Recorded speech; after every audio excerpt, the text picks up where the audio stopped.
Good morning बच्चों, कैसे हो आप। आज फिर से हम लोग इंग्लिश पढ़ेंगे और इंग्लिश में अभी हमारा जो सब्जेक्ट चल रहा है वो नाउन का चल रहा है। तो आज ये हमारा लास्ट जो टाइप है नाउन का वो है। तो लास्ट जो हमारा टॉपिक है नाउन का वो है एब्स्ट्रैक्ट नाउन। एब्स्ट्रैक्ट का मतलब होता है भाववाचक संज्ञा।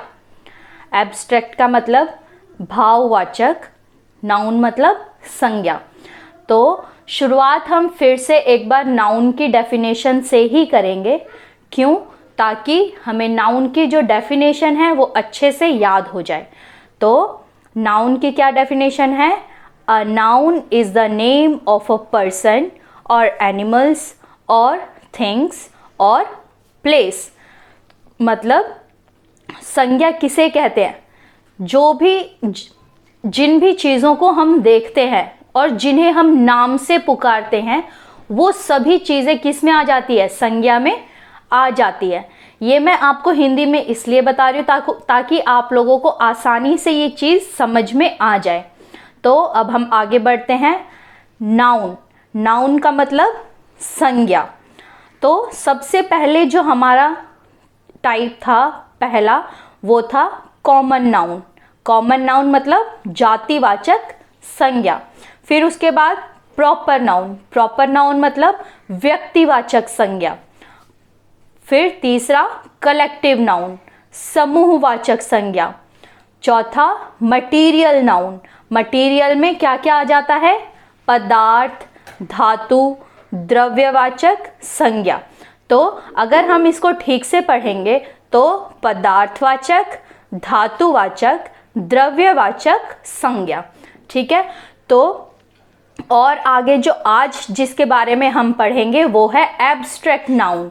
तो एब्स्ट्रैक्ट नाउन को हिंदी में बोलते हैं भाववाचक संज्ञा। ठीक है। तो इतना आप लोगों को उम्मीद है कि ध्यान आया होगा, आप लोगों ने इससे सीखा होगा। तो अब और आगे हम बढ़ते हैं। तो अब हम इसको थोड़ा समझने की कोशिश करेंगे कि एब्स्ट्रैक्ट नाउन होता क्या है।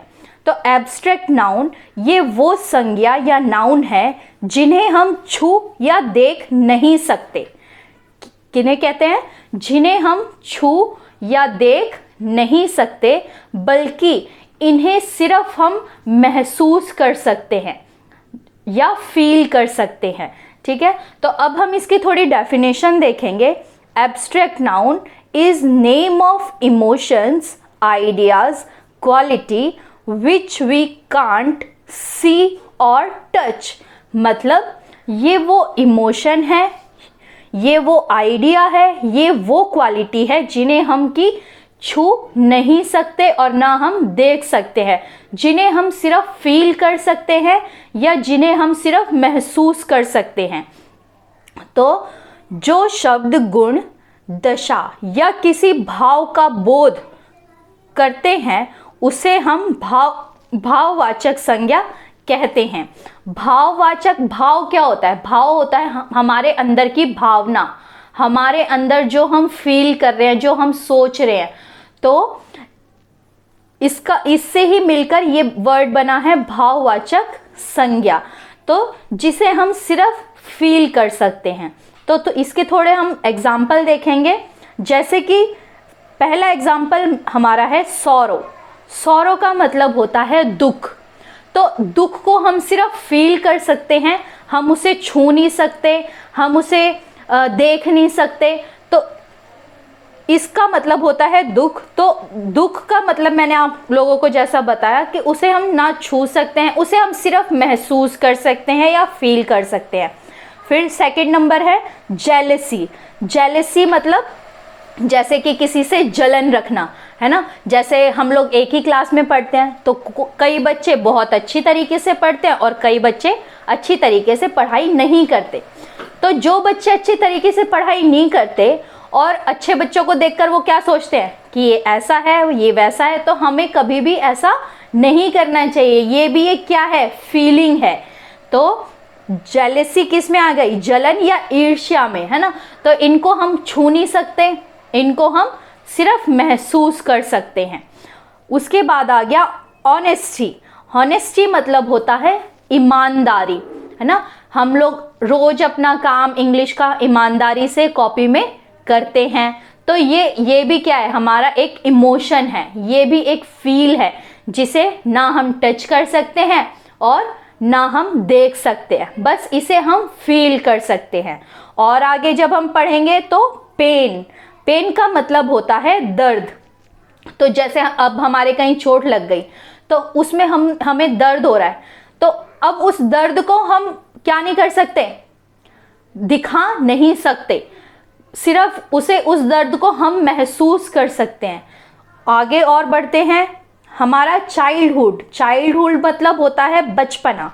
तो बचपना क्या किया जाता है, जिया जाता है। जब हम छोटे होते हैं तो बचपन रहता है, लेकिन जब हम बड़े होते हैं तो हमें उसी बचपन की याद आती है, तो उसे सिर्फ हम फील कर सकते हैं, उसे हम किसी को दिखा नहीं सकते, उसे हम छू नहीं सकते, ठीक है।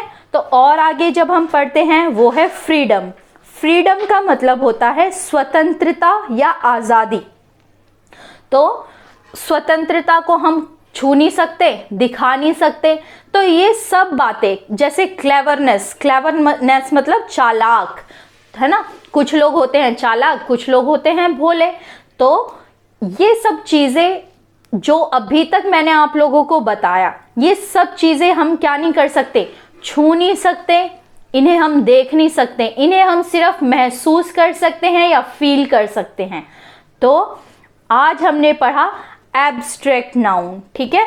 तो वो है, उसका हिंदी है भाववाचक संज्ञा, ठीक है। तो आज का हमारा ये टॉपिक यहीं पर फिनिश होता है, और कल हम इसका कल हम पढ़ेंगे इनके सभी नाउन्स के बारे में, एक बार हम कल फिर से देखेंगे।